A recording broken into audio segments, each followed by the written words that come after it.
누가복음 16장 25절부터 31절까지 읽겠습니다.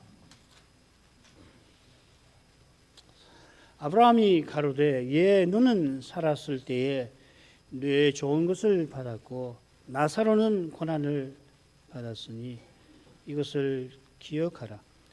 이제 저는 여기서 위로를 받고 너는 고민을 받느니라. 이뿐 아니라 너희와 우리 사이에 큰 구렁이 끼어 있어 여기서 너희에게 건너가고자 하되 할 수 없고 거기서 우리에게 건너올 수도 없게 하였느니라. 가로되 그러면 구하오니 아버지여 나사로를 내 아버지 집에 보내소서. 내 형제 다섯이 있으니 저희에게 증거하게 하여 저희로 이 고통받는 곳에 오지 않게 하소서. 아브라함이 가로되 저희에게 모세와 선자들이 있으니 그들에게 들을지니라. 가로되 그렇지 아니하니이다. 아버지 아브라함이여 만일 죽은 자에게서 저에게 가는 자가 있으면 회개하리이다. 가로되 모세와 선자들에게 듣지 아니하면 비록 죽은 자 가운데에서 살아난 자가 있을지라도 권함을 받지 아니하리라 하였다 하시니라. 주님께서 돈을 사랑하는 바리새인들에게 사람 중에 높임 받는 그것은 하나님 앞에 미움 받는 것이라 경고하셨습니다. 이어 유명한 비유를 들어서 그들이 하나님보다 재물을 사랑하는 탓에 하나님 앞에 미움 받는 그 내용이 무엇인가를 알리셨습니다. 부자가 살았을 때 자기의 좋은 것을 받은 까닭에 죽어서 불꽃 가운데에서 고민합니다. 살았을 때 내 좋은 것을 받았다 하시는 바로 여기에 하나님께서 끔찍하게 미워하시는 그것이 있습니다. 우리 하나님께서 알곡을 해치지 않으시려고 천사들대로 가라지를 뽑지 말라 하셨듯이 그러나 당장에라도 하나님의 그 거룩하신 눈앞에서 없애버리려 하실 만큼 그것을 미워하시는 겁니다. 과연 30여 년 지나서 바리새인과 사두개인의 이 누룩 때문에 예루살렘을 멸해 버리십니다. 부자가 살면서 자기의 좋은 것을 받았다는 것은 사람 앞에서 스스로 옳다 하면서 사람 중에서 높임받는 바로 그것인 겁니다. 이게 바리새인의 죄고 배도의 본질이죠. 비유에 나오는 부자가 왕처럼 옷을 화려하게 차려입고 날마다 화려한 잔치를 벌이면서도 가난한 나사로를 긍휼히 여기지 아니한 그 모습에서 구제마저도 자기의 의와 자기 영광을 위한 도구로 전락시킨 바리새인의 모습이 엿보이는 것입니다. 지난 시간 여기까지 한 줄 압니다. 아브라함은 부자가 살아서 자기 좋은 것을 받은 반면에 나사로는 고난을 받았다 덧붙입니다. 여기 번역되지 아니한 낱말이 있어요. 그처럼입니다. 부자는 그래서 그걸 우리 성경은 고난을 받았다 이렇게 풀어서 번역을 했습니다. 나사로는 살았을 때 자기 좋은 것을 받았고 나사로는 그처럼 저 고난을 살았을 때 받았습니다. 오늘 아침에 좀 생각해 보니까 어쩌면은 이처럼은 받았다는 말을 가리키는 것 같다. 살았을 때라는 말을 예수님께서 굳이 쓰시지 않은 것 같다는 생각이 들어요. 그러니까 나사로는 살았다가 지금 죽어 있는 거고 나사로는 죽음 같은 삶을 살았는데 이제는 살아 있는 거죠. 그러니까 굳이 살았을 때라고 하는 표현을 쓰시지 않은 것 같습니다. 부자를 설명했을 때는 부자는 자기가 살았을 때 자기라는 말이 있어요. 이런 거 한번 생각해 볼 만합니다. 나사로가 받은 이 고난이라고 번역된 말은 부자가 받은 좋은 것의 반대말입니다. 영어로 하면 이 좋은 것 굿이죠. 나사로가 받았던 것은 bad 이렇게 번역할 수 있는 말입니다. 카코스라는 말입니다. 이 낱말이 누가복음에 두 번 더 나와요. 한 번은 빌라도가 죄 없으신 예수님을 두둔하면서 이 사람이 무슨 악을 하였느냐 반문하는 데 나옵니다. 이 용례는 지금 문맥과 좀 어울리질 않습니다. 다른 한 번 어디 나오냐면 더러운 귀신이 어떤 사람에게서 나갔다가 이 나중에 자기보다 더 악한 귀신 7을 데리고 들어와서 그래서 그 사람의 형편이 전보다 더 심하게 열악하게 되었다 하신 거기에 나와요. 심하다는 말은 열악하다 이 말이겠죠. 이 말씀은 이스라엘의 형편에 관한 일종의 비유적인 교훈입니다. 이스라엘이 망하게 된다는 비유입니다. 어떤 사람이 귀신이 들렸는데 예수님이 귀신을 쫓아주셨는데 다시 더 많은 귀신이 들렸다. 그 사건 이야기하시는 거 아니죠. 그런 이상한 표적이 있을 턱도 없는 겁니다.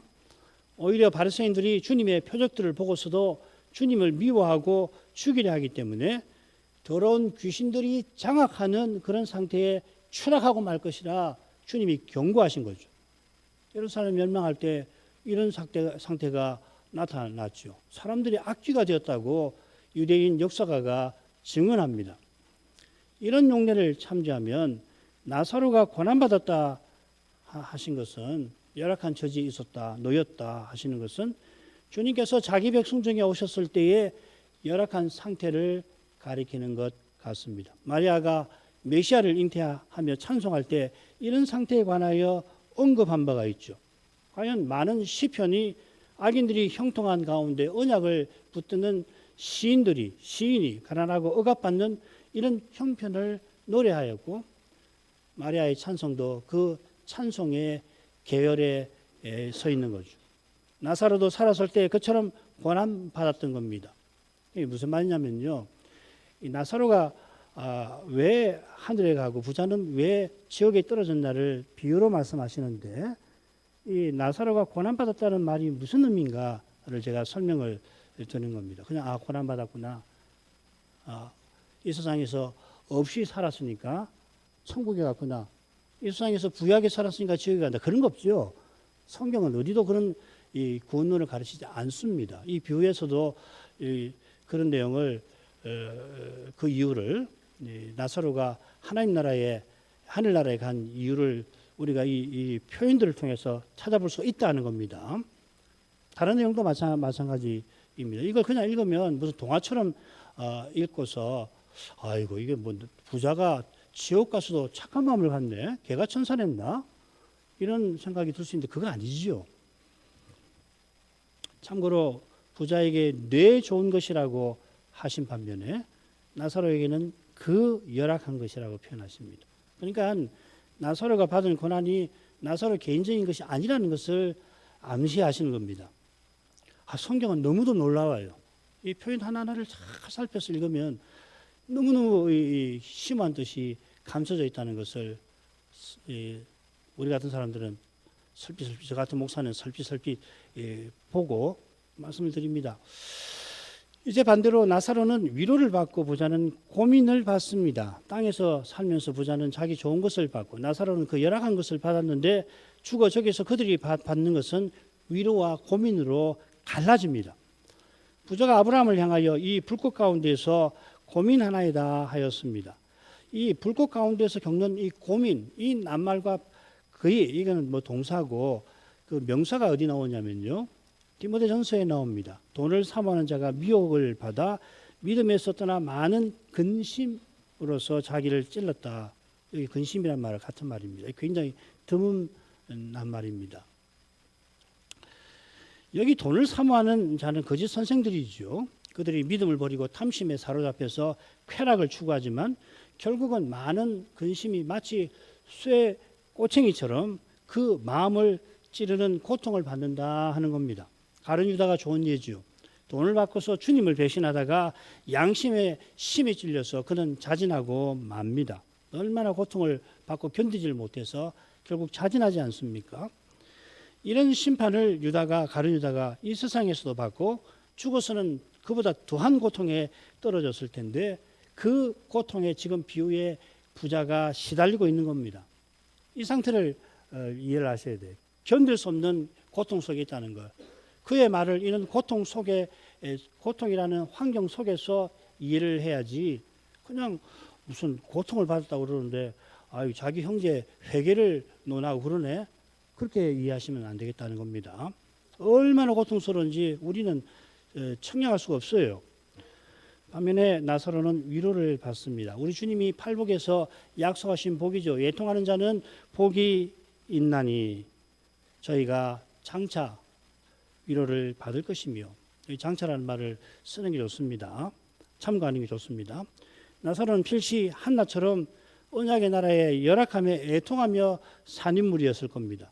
그처럼 한나나 시인처럼 나사로도 말씀에서 위로를 맛보게 하셨을 겁니다. 그런 위로가 있어 극심한 고난을 견뎠고 영원한 하늘의 위로에 들어갔을 겁니다. 아브라함이 부자의 부탁을, 나사로를 자기에게 보내서 손가락 끝에 물을 찍어서 자기 혀를 서늘하게 해달라 하는 부탁이죠. 또 됩니다. 26절로 갑니다.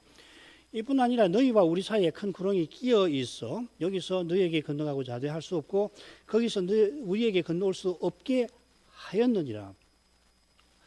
아브라함은 너희와 우리라고 하지 않고 우리와 너희 사이에 큰 구렁이 있어 피차 왕래할 수 없다고 합니다. 주님께서는 이 구렁이 하나님께서 세우신 것임을 암시하고 번역이 잘 반영이 됐죠. 없게 하였느니라, 하셨느니라고 번역할 수 있어요.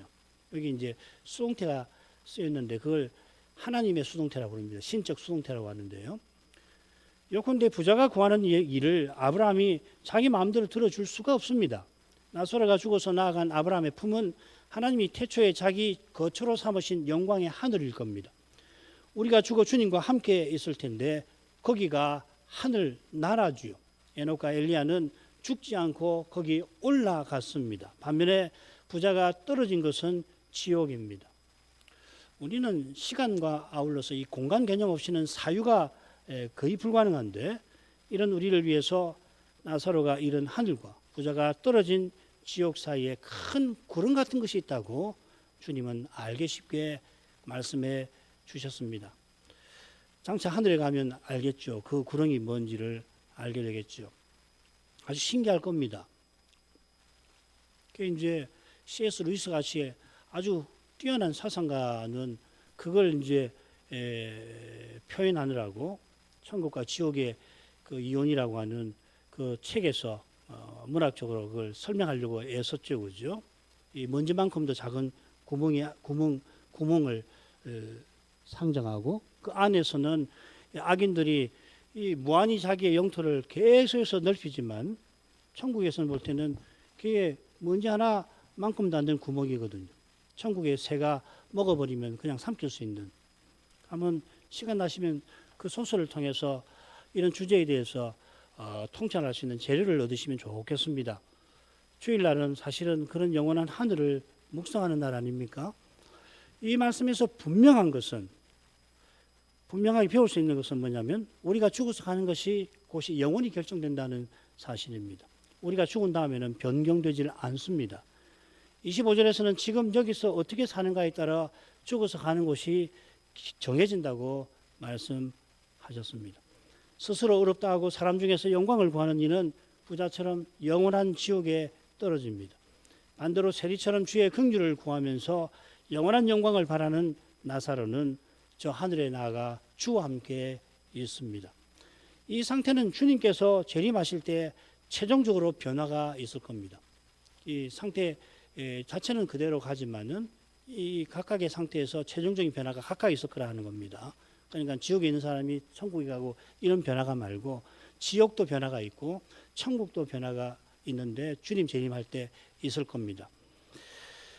주님께서 다시 오실 때 그 거룩한 영광을 뵙게 하시는 자들은 주와 같은 육신의 부활에 이를 것입니다. 이미 세상을 떠난 이도 육신의 부활에 함께 먼저 이른다고 했죠. 주님은 이 부활을 생명의 부활이라 하셨습니다. 반대로 지옥에 떨어진 이들은 부활에 이르는데 심판의 부활에 이를 것입니다. 이걸 둘째 사망에 떨어지는 것으로 계시록에서는 설명합니다. 지옥에 떨어진 것은 악인의 영혼인데 둘째 사망에는 악인의 영혼이 몸과 결합되어서 거기 영혼이 떨어진다는 겁니다. 우리가 장차 입을 신령한 몸, 성신적인 몸이 뭐라고 사도가 분명히 고린도전서 15장 같은 데서 교훈해도 정말 헤아리기 힘듭니다만은 심판의 부활을 위하여 악인이 입는 몸은 어떤 것인가? 요한복음 외에는 별다른 말씀이 없어 더더욱 헤아리기가 어렵습니다. 자, 그다음 달라고 하죠. 가로되 그러면 구하노니 아버지여 나사로를 내 아버지 집에 보내소서. 내 형제 다섯이 있으니 저에게 증거하게 하여 저희를 이 고통받는 곳에 오지 않게 하소서. 아브라함의 단호한 대답에 부자는 그러면 하고서 또다시 그에게 부탁합니다. 그러면이라는 말은 천국에 있는 나사로를 자기에게 보내는 일이 불가능하다는 것을 알겠습니다. 그건 알겠고요 이 말이죠. 그것은 알겠습니다. 아, 그렇습니까? 알겠고요 하고서 하는 겁니다. 부자는 손가락 끝에 찍은 물, 즉 물 한 방울도 되지 않을 물로 자기 혀를 서늘하게 하는 것조차 불가능하다는 이 엄연한 사실을 받아들일 수밖에 없는 상태인 겁니다. 하나님이 자기 아들을 아끼지 않고 내어주시는 그런 사랑이 많으신 분인데 지금 여기서 그리스도를 구주로 받아들이지 않는 이에게는, 더욱이 그런 그리스도를 미워하고 죽이려 하는 이 바리새인들에게는 물 한 방울의 물보다 더 적은 물만큼도 주의 긍휼과 선하심이 장차 허락되질 않습니다. 그리스도를 십자가에 내어주실 만큼 하나님께서는 죄에 대하여 철저하신 것입니다. 그리스도의 보혈 아니고서는 죄산 받을 길은 천무합니다. 이 거룩한 영광이 비치는 주의 어미 앞에 부자가 지금 서 있는 거죠. 그런 어미 앞에서도 부자는 놀랍게도 그러면 하고서 계속 자기 욕심을 이루고자 합니다. 주의 두려운 어미 앞에서 견디기 힘든 고통을 받고 있으니 겸비 뉘어친다거나 혹은 그 고통에 위축된다거나 하는 태도가 전혀 보이질 않습니다.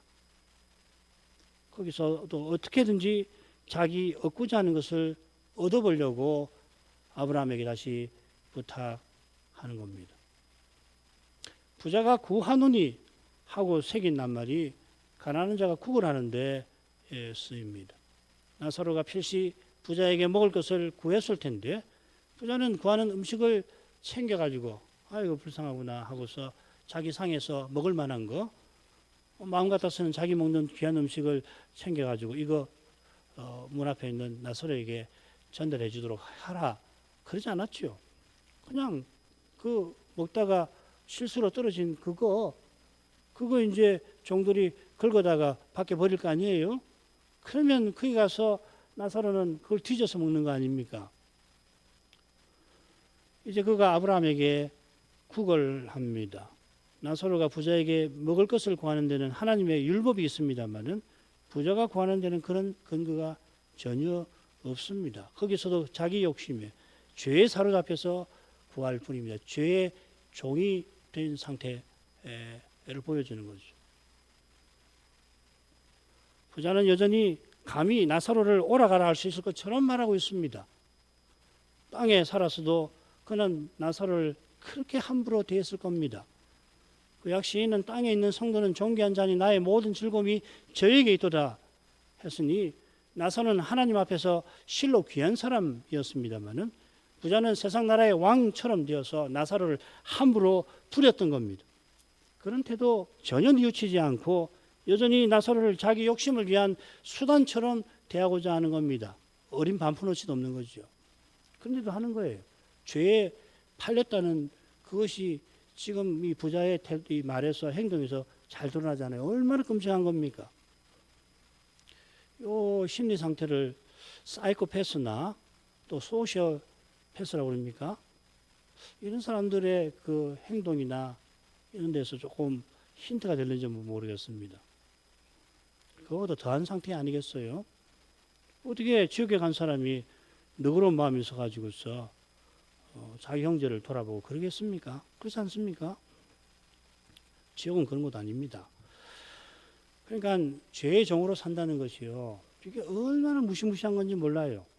죽기 전에도 이 죄의 종으로 살고 가장 극단적인 사람들이 배도하는 사람들이거든요.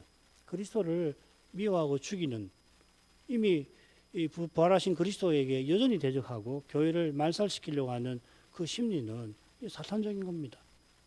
그 짓을 써가지고서 요한복음 8장에서 너희는 너희 아비 마귀에게서 났느니라. 너희 아비가 원하는 대로 너희도 하고자 하는 데다.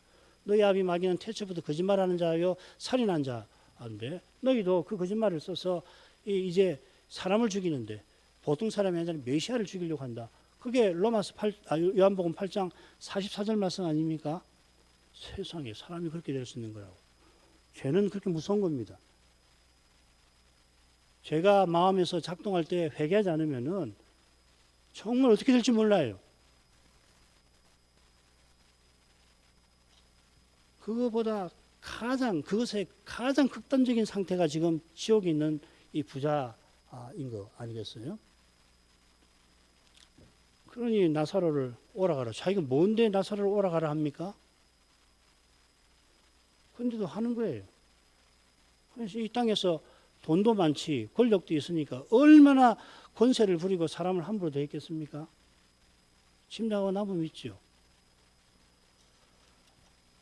회개하지 않는 영혼은 너무너무도 끔찍합니다. 불쌍할 뿐만 아니라 불쌍하다는 말조차 할 수 없을 만큼 끔찍한 거예요. 죄를 가볍게 여기지 마십시오. 죄 회개하지 않으면은 죄의 권세에서 못 벗어난 겁니다. 죄를 회개하지 않고 죄의 권세에서 벗어날 수 있다. 잠시 지나면은 잊혀지겠지. 그런 건 없습니다. 부자가 나사로를 자기에게 보낼 수 없다는 아브라함의 말을 수긍하지만은 그를 지상에 보낼 수는 있겠다 생각을 하죠. 그렇게 생각할 만한 근거가 있긴 있어요. 하나님 말씀이 있습니다. 엘리야와 엘리사가 죽은 자를 살린 일이 있고 주님도 이미 세 사람을 살렸을 겁니다. 나인성의 과부, 그 다음에 야이로의 딸, 그리고 최근에 나사로를 살리셨죠.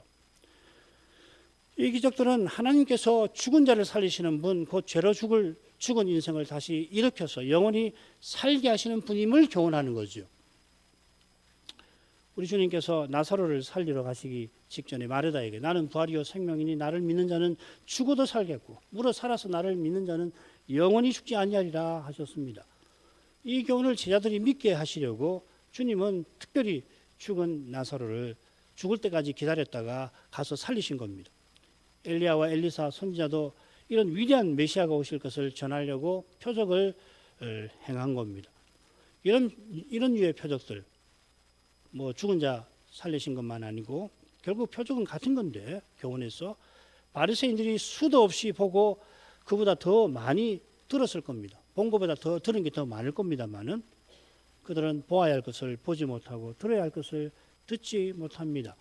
부자도 성경에서 이런 표적을 듣고 알지만은 표적에 담긴 교훈은 실로 깜깜합니다. 표적은 행위 계시인 겁니다. 표적은 개인의 힘든 문제를 풀거나 더욱이 사사로운 욕심을 채우는 수단이 될 수가 없는 겁니다. 이걸 알지 못하고 알더라도 무턱대고 부자가 표적을 구걸하는 태도로 실로 이루어보려고 하는 것입니다. 부자는 나사로를 내 아버지 집에 보내달라고 합니다. 아브라함을 아버지요 불렀으니까 내 아버지 집은 얼른 아브라함의 집을 가리키는 것 같지요. 영어에는 아버지요 라고 되어 있죠. My father 이렇게 번역이 되어 있습니다.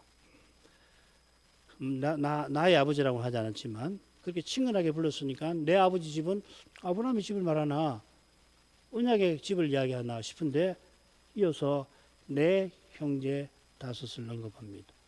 주님이 나사로를 살리신 목적은 아브라함의 집, 이스라엘을 위하심입니다. 그러나 부자는 살았을 때와 다름없이 내 아버지, 내 형제가 여전히 중요합니다.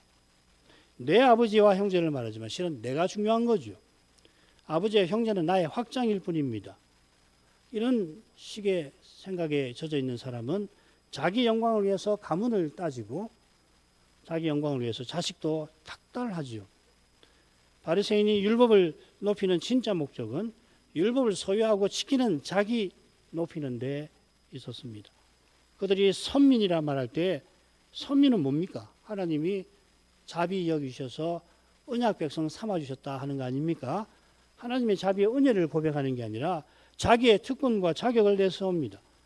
부자가 지금 지옥의 고통을 받고는 뉘우쳐서 형제들을 위한 길을 구하는 게 아닙니다.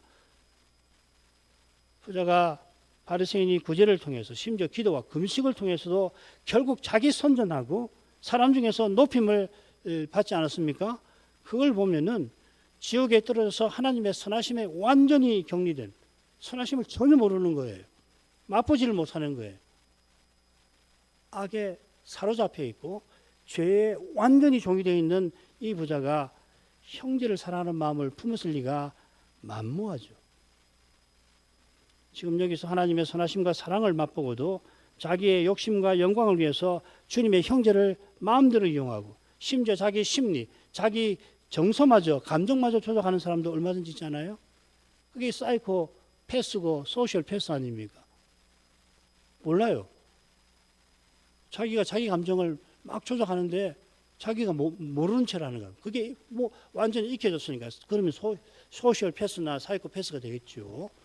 사이코 패스는 감정 자체가 없다고 그러니까 소셜 패스 같은 경우는 그런 데잖아요. 얼마나 그렇게 자기 감정을 이용해가지고 다른 사람의 마음을 얻으려고, 자기 원하는 것을 얻으려고 감정도 조작한다고 하지 않습니까? 그보다 더하겠죠 지금. 더욱이 부자가 지금 어떤 고통 중에 있는가를 고려하면 어마어마한 고통입니다. 그의 악한 마음은 오직 하나입니다. 자기 악한 욕심을 어떻게든 채우려고 하는 겁니다. 앞에서는 손가락에 물을 찍어가지고 내 혀를 서늘하게 해달라고 하는 거. 철저하게 고통에서 벗어나려고만 했죠. 잠시라도. 그게 뭐 되는지 안 되는지 모르지만 똑같은 겁니다. 이번에는 악한 욕심을 어떻게 채우려고 하는가 생각해 보십시다. 부자가 나사로를 자기 형제들에게 보내어 증거하게 하여 그들 역시도 이 고통받는 곳에 오지 않게 해달라고 합니다. 그는 아버지여 하고서 아브라함과 언약 관계를 끌어오고 아브라함의 자녀들인 자기 형제들에 대한 아브라함의 자비심을 자극합니다. 이처럼 부자는 그들도 하면서 결국 자기가 떨어진 이 고통받는 곳을 강조하는 거예요. 이 고통받는 것을 만들고 자기를 거기 떨어지게 하신 하나님을 향하여 원망하는 것 같습니다. 지옥이 생긴 이유가 인생의 죄에 있고 자기 죄로 거기 떨어지는 거예요. 지옥은 자기가 택해서 가는 곳입니다. 지옥 가는 사람들은 이미 여기서 지옥을 택했어요. 그래서 가는 거예요. 알았다. 주의 뜻이 이루어지다 하는 것이 아니라 나의 뜻이 이루어지기를 바란다 하고 사는 사람이 오냐? 너의 뜻이 이루어지는 그곳으로 보내주마. 그곳이죠. 지금 여기서 부자가 자기 뜻을 이루려고 안간힘을 쓰고 있는 겁니다. 부처가 무한지옥에 자기가 가서 악한 중생을 구제하려 했다. 뭐 실제로 그런 말 했는지 모르겠습니다만은, 그런데 기독교의 하나님은 죄인을 지옥에 던지니 그거 잔인하다. 무슨 신이 그러냐 비난하는 이들이 있습니다만 그들은 죄가 얼마나 무섭고 교묘한지 전혀 모릅니다. 불가에서 말하는 무간지옥이 어떤 곳인지 모르지만은 이 부자를 보십시오. 죄는 오직 회개로만, 그리스도의 공의로만 용서받고 죄의 권세도 부활하신 그리스도만 남은 고난을 감당하게 하시는 방식으로 제압하십니다. 이런 죄가 지옥의 부자를 얼마나 마음대로 풀릴지 우리는 사실 잘 헤아릴 수가 없습니다.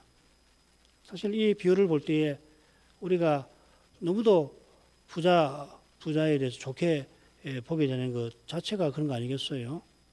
지옥을 조금이라도 생각해 봤다면은 그런 해석이 안 나올 텐데, 죄로 물든 부자의 심리를, 측정되지 아니하는 지독한 고통 중에 인간 심리를 지금 이곳에서 하나님이 온갖 것을 누리게 하신 우리는 상상조차 힘듭니다. 이 고통받는 것을 영원히 벗어나지 못할 부자가 장차는 심판의 몸까지 입고서 고통받게 될 처지에서 이런 고통을 자기가 당하는 것을 끝끝내 용납하지 못하고서 고통 주신 하나님을 향하여 이를 가는 태도를 지금 보이는 것 같습니다.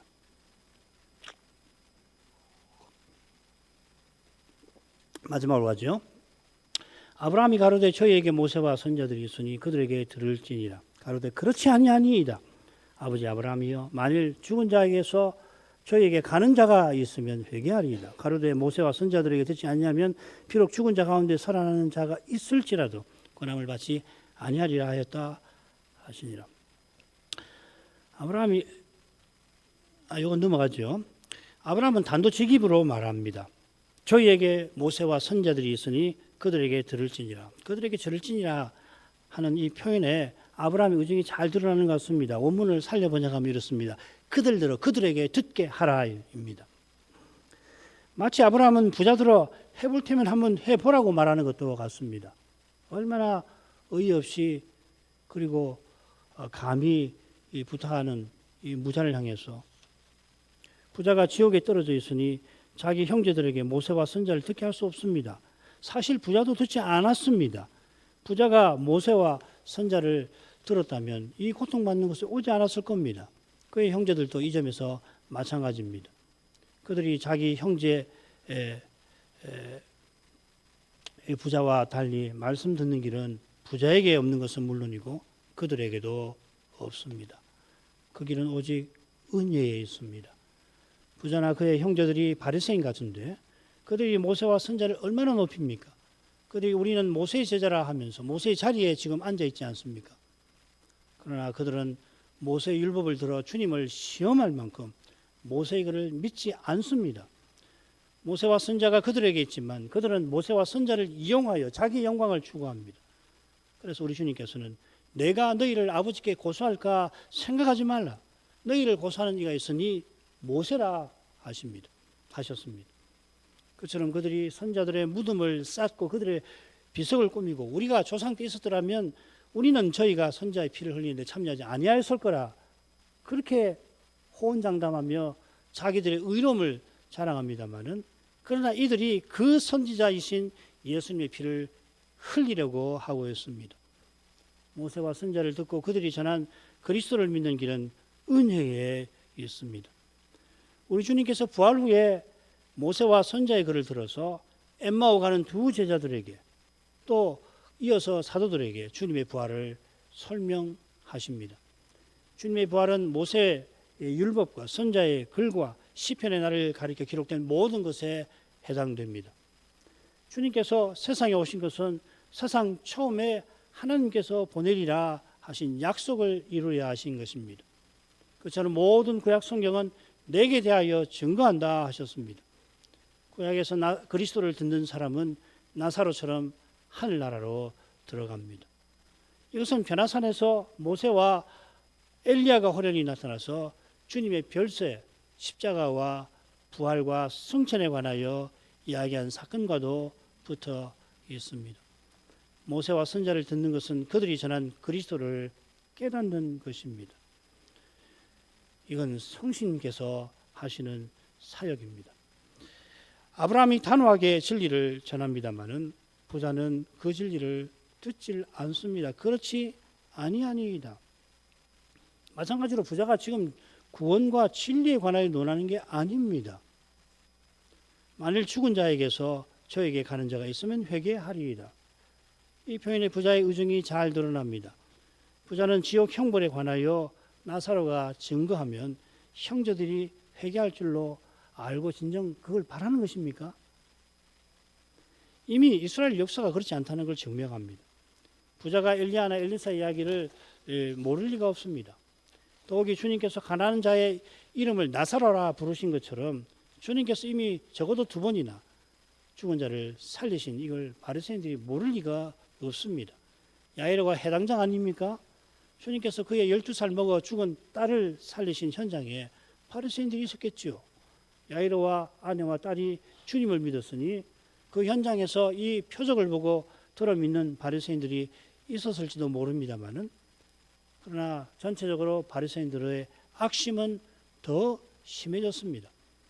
이런데도 부자가 여전히 아브라함의 말에 그렇지 아니하니이다 하면서 회개를 들먹일 때 그가 지금 이 지옥에서 그 고통 중에서 형제들의 구원을 진정 바랐겠습니까? 게다가 그저 지옥에 떨어지지 아니하려고 죄 짓는 일 뉘우치고 착한 일 하는 게 회개입니까? 그게 기독교의 주님이 가르치신, 구약부터 가르치신 회개입니까?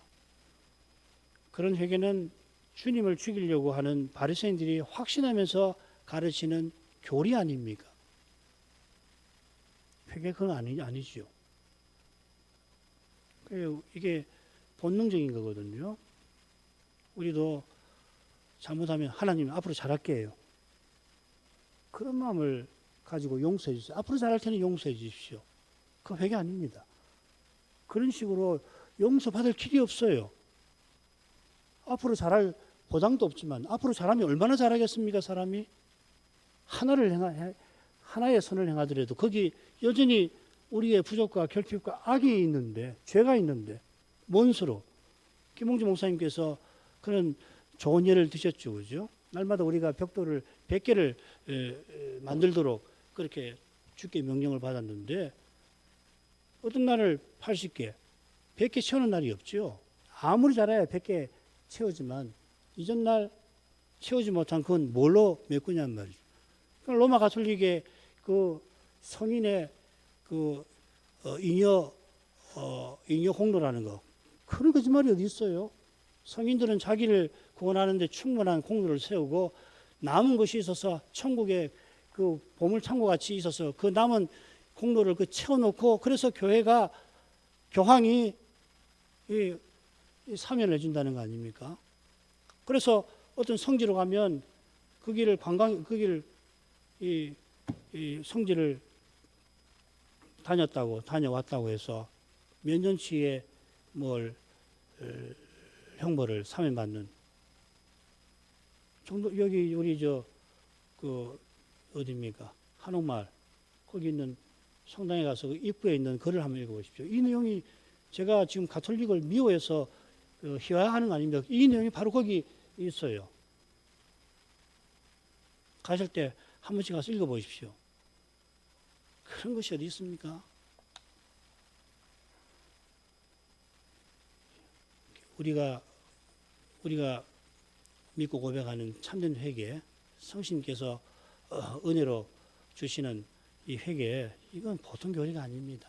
모든 성경이 일제히 가르치지만은 사람이 스스로 깨닫지 못해요. 오직 그리스도의 공유로만 죄사함을 받는 겁니다. 그리고 그 공유를 참으로 믿고 그리스도와 연합된 사람이 참으로 선을 행하는데, 그게 갈라디아서 2장 20절 아니에요. 내가 그리스도와 함께 십자가에 못 박혔나니 그런 적 이제는 내가 산 것이 아니에요. 오직 내 안에 그리스도께서 사신 것이라. 내가 이 육체 가운데 사는 것은 나를 사랑하사 나를 위하여 자기 목숨을 버리신 하나님의 아들 믿는 믿음으로 사는 거라. 바로 지금 지옥의 부자가 말하는 회개가 이런 회개하고 전혀 다르지요. 결국 지옥의 부자는 이 고통받는 곳에 대하여 항의하고 있는 거 아니겠습니까? 아브라함이 속셈 모를 리가 없지요. 부자의 말에 대응합니다만 진리를 전합니다. 아브라함은 다시금 그들이 모세와 선자들에게 듣지 아니하면 합니다. 앞서 우리가 살핀 대로 이것은 하나님 은혜가 아니면 하는 거죠. 부자는 이런 진리를 전혀 깨닫지 못한 채로 지옥 불꽃 가운데서 여전히 자기가 감히 뭘 이루려고 하고 있습니다. 이런 태도를 버리지 아니하면 모세와 선자를 절대 듣지를 못해요. 깨닫지 못하는 겁니다. 그들이 증거하는 그리스도의 복음을 전해도 듣지 못합니다. 그런 태도 자체가 그리스도를 순종하지 아니하려고 하는 거, 거부하려고 하는 거 아니에요.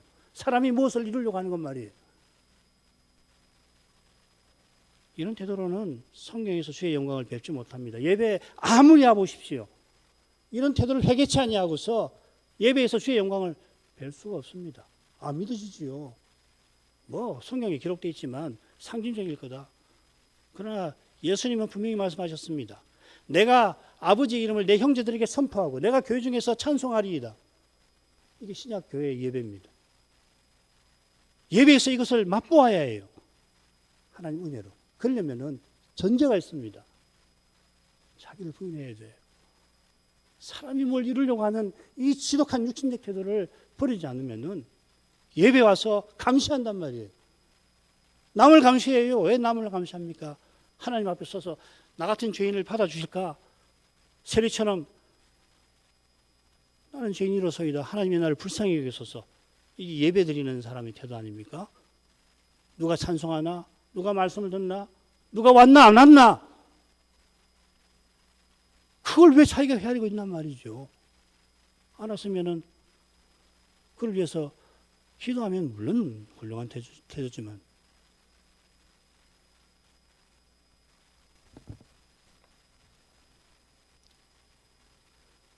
모세와 선자가 오실 메시아의 고난과 영광을 전하는데 모세와 선자를 듣지 아니한다면은 비록 죽은 자 가운데서 살아나는 자가 있을지라도 달라질 것은 없습니다. 30절에 나오는 부자의 말과 비슷한 것 같은데 많이 다릅니다. 부자는 똑같이 죽은 자 가운데서 하고는 누가 죽은 자 가운데서 간다면 했지요. 아브라함은 살아나는 것을 밝히죠. 이 얼마나 큰 차이가 나는지 모릅니다. 부자에게는 가는 것이 실은 자기가 원하는 대로 이루어지는 것이 중요하지 그가 살아나는 건 중요하지 않습니다. 나는 비록 지옥에서 멸망당하지만 다른 사람들은 여기 오지 않았으면 하는 게 결코 아닙니다. 인생의 무서운 죄와 하나님의 들어온 형벌을 아는 이는 이런 해석, 이런 비유를 가지고서 내놓지 못할 겁니다. 아울러 아브라함은 부자가 부탁하는 내용, 곧 죽은 자가 지상에 가는 일을 굳이 제거해버립니다. 간다는 말을 하지도 않아요. 죽은 자 가운데에서 살아나는 자가 있을지라도 아브라함의 말을 그대로 옮기면 누가 죽은 자 가운데서 살아날지라도 죽은 야이로의 딸 나인성 가부의 아들 나사로가 죽은 즉시로 낙원에 얼마간 있었다가 다시 영혼이 자기 시신과 결합한 겁니다. 이를 부자는 영혼이 땅에 간다 표현을 했겠습니다만 아브라함은 이런 신비한 내용을 가려버리고 죽은 자 가운데서 살아났다 하는 걸 강조합니다. 하나님이 죽은 자를 살리시는 분임을 드러냅니다. 이 말씀은 나사로 살리신 이후든지 이후 이전이든지 듣는 이에게 매우 중요한 의미를 가질 겁니다. 나사로가 살아난 것을 많은 사람이 보았고 들었습니다. 제자들이 주님과 함께 나사로의 무덤에 가서 주님께서 나사로야 부르시니 죽은 지 나흘이나 된 사람이 걸어 나오는 것을 제자들이 보았습니다. 그는 주님께서 십자가에 달리셔서 영원한 부활을 생명을 위해서 달리실 때 제자들은 그 주님을 부인하고 그 주님을 떠났습니다. 주님이 그들의 믿음이 떨어지지 않게 이미 기도하셨을 뿐 아니라 부활하신 후에 찾아가셔서 모세와 선자들 들어 그들로 믿게 하셨습니다. 그때야 겨우 권함을 받게 되었습니다. 성신께서만 그리스도를 깨닫고 믿게 하십니다. 오늘날 교회와 신자처럼 그리스도를 보지 않고도 믿게 하십니다. 이 믿음이 사람에게서 나오질 않습니다. 하나님의 은혜의 선물입니다. 이 선물을 겸손히 간절히 구해야 받습니다. 10년, 20년 평생 교회 나와서 예배 착실히 나온다고 이 선물 주시는 거 아닙니다. 겸손히 구하는 것은 바리새인의 누룩을 버리는 겁니다. 간절히 구하는 것은 세리처럼 자기가 죄인인 것을 깨닫고 은혜를 구하는 것이겠습니다. 기도하겠습니다. 거룩하신 아버지, 이 아침에 우리 주님께서 비유를 통해서 우리 인생이 지금 이곳에서 어떻게 살아가야 할 것과 장차는 인생이 어떤 처지에 놓인지를 알리시면서 인생이 장차 영원한 처소에 환영받아 들어갈 길이 주의 말씀에서 열리는 것을 분명히 교훈해 주십니다. 그처럼 성신께서만 그 말씀을 전해져 주시고 깨닫게 하신다는 것을 이 아침에 다시금 깊이 생각하도록 하십니다. 이 비유를 통해서 죽은 후에 인생이 어떻게 되는지를 주께서 알려주신 것은 저희가 영원한 세계와 영원한 구원과 심판에 관하여 알기가 얼마나 어려운지를 동시에 일깨우신 것인 줄 압니다. 겸손히 주의 성신을 의지하여 지금 이곳에서 믿음의 길을 걸어가게 하옵소서. 나사로가 이 세상에서 사람 눈에는 실로 비참하고 불행한 삶을 살아갔습니다마는 그 삶이 결코 헛되지 아니할 뿐 아니라 오히려 그 삶을 통해서 주께서 거룩한 일을 친히 이루어 나가신 그것을 우리가 믿게 해 주옵소서. 저희가 구약의 시인과 선자들이 걸었던 그 길에 이어서 이 시대에 달려가도록 하신 것을 잊지 않게 하옵소서. 이 시대에 주님의 교회가 가야 할 길을 살펴 그 길을 걸어가게 해 주시옵소서. 참된 믿음을 간절히 구하나이다. 참된 믿음을 겸손히 구하나이다. 예수님 이름으로 기도합니다. 아멘.